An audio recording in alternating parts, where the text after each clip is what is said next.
अस्सलाम अलैकुम। मैं हूँ आपकी मेज़बान नादिया खान।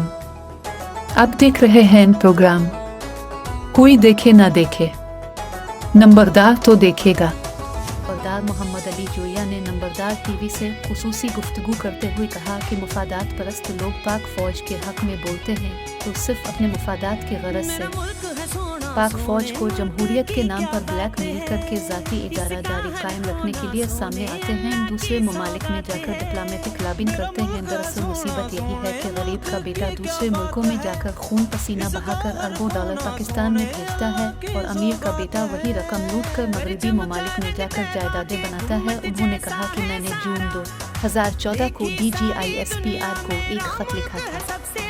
अगर साइल की बात पर अमल किया जाता तो हालात संगीन न होते। हम नंबरदारान पाकिस्तान पाक फौज से बेलोस और बेपनाह मोहब्बत करते हैं। ये अल्फाज फैसलाबाद की अजीम धरती पर खड़े रहकर 3 दिसंबर 2019 को कहे थे। सुनते हैं कि मोहम्मद अली जोया नंबरदार ने क्या कहा था।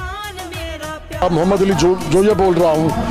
ये जो आजकल ये नंबरदारी सिस्टम को ख़त्म करने की कोशिश कर रहे हैं, ये खुद ख़त्म हो जाएंगे क्योंकि ये निज़ाम खुलफाए राशिदीन के ज़माने से आ रहा है।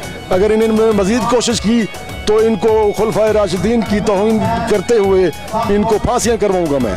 ये बात काबिल बर्दाश्त नहीं है। आज से 4 रोज़ पहले एक नंबरदार मोहम्मद अनवर ने बाची साहब ने उसने शहादत का रुतबा हासिल किया है अपने फ़राइज़ मनसबी अदा करते हुए। ये निज़ाम कैसे ख़त्म हो सकता है? वो सराकी की मिसाल है ना, जो शेडू साठ कहते हैं साइन नहीं सटेंदा।